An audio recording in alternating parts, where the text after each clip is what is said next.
Hey brother, it's Dan with Good Guides to Great Men. I wanted to talk a little bit about knowing when you're right and the other person is wrong. A lot of the time we can do this in relationship without even really knowing that we're doing it at all. We'll often walk away from a situation or a conversation or an interaction and in our head or in our body somehow we're saying, well, you would think that. This is why the relationship's screwed. You always do this, or you see, there's always a problem with what I've done, right? There's always something, my opinion, the way I've done something, there's always something wrong with what I've been doing. And this is how we can walk away from the situation, from the conversation, from the interaction. Not even really aware that we're doing that, but we are doing that somewhere in our head, saying she's wrong, she's got that wrong. When I'm talking about she's wrong and I'm right, essentially, she's never wrong when we're talking about her feelings, how she's feeling. You're never wrong when we're talking about your feelings, how you're feeling. The problem we have really is that we then have a disparity between the two. Well, I feel this way and you feel that way. So who's right? What is the correct answer to this situation? And the truth is, you're both right. The correct answer to that situation is that you feel that way and she feels that way. Sometimes we're talking about this kind of thing in relation to connection and intimacy in the relationship. One person might be being distant and standoffish and needing space and constantly on their phone, and the other person might be asking questions, setting up invitations, getting frustrated when those things are turned down, initiating intimacy, not getting anywhere, just essentially getting more and more frustrated with it. When I say she's always right when we're talking about her feelings, what I'm essentially pointing at is the fact that when she's feeling a certain way, there's something causing that. Why is she feeling a certain way? Oftentimes I'll say to guys, your intimate connection, the connection between the two of you, the thing that gives you that opportunity to laugh, to relax, to have fun, to flirt, to initiate intimacy between the two of you, to love, to have sex, all of that good stuff. That gets lost when you're in this. It's you're wrong and I'm right. Blaming and defensiveness. This is essentially what happens. And we think, well, if I don't say anything, if I don't tell anybody how I'm feeling, if I'm not critical of the other person, then they don't know that I'm feeling that. And that's bullshit.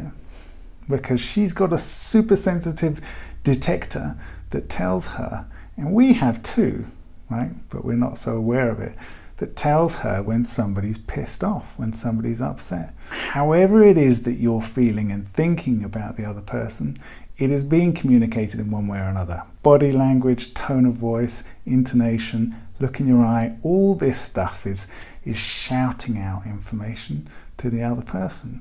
So if you're in this place of you're wrong, you always do this, why can't you just, you need to fix, why don't you go and see a therapist, etc., etc., etc., etc.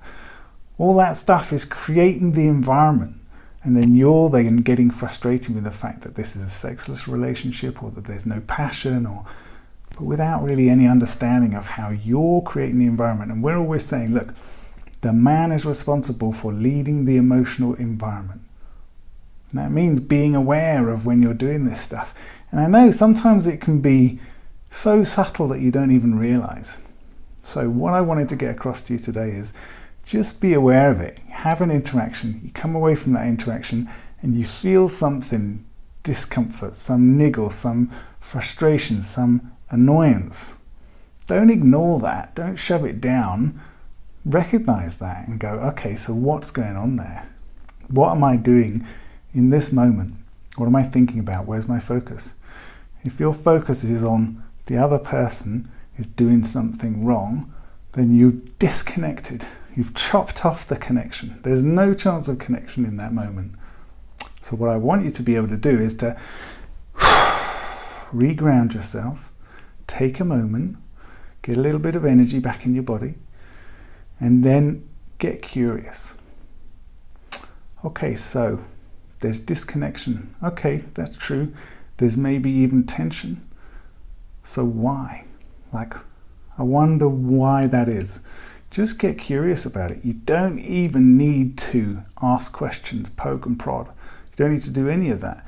Just the shift in your position from blaming, right, I'm right, you're wrong, to I wonder if there's something else going on here. A lot of the time we're looking for certainty, right? We're looking for some certainty, some kind of formula that we can follow so that we can essentially make her happy, so that she can then come closer to us, connect with us, and we can have that fun, passionate relationship that we want to have. But there is no certainty in relationships. There isn't any. So we're totally scuppering ourselves by even thinking that there will be something like that. There's just too much. There's too much granularity in people and connection for there to be certainty. So the only certainty that you really have is, okay, how can I create the best possible opportunity for there to be a chance of relaxation, connection, fun, laughter, flirtation, all that good stuff.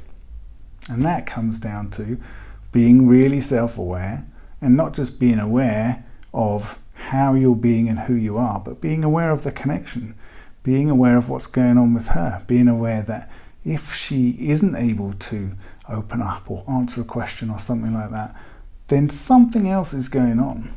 So how can you get better at understanding? How can you get better at just holding an open space for somebody else to interact with you, rather than being on the verge of closing that connection yourself, waiting for something to happen? Oh, there she goes again. Here's another argument. On the verge of cutting off the connection by saying, I'm right and she's wrong. Okay, that's it for today, guys. Take it easy.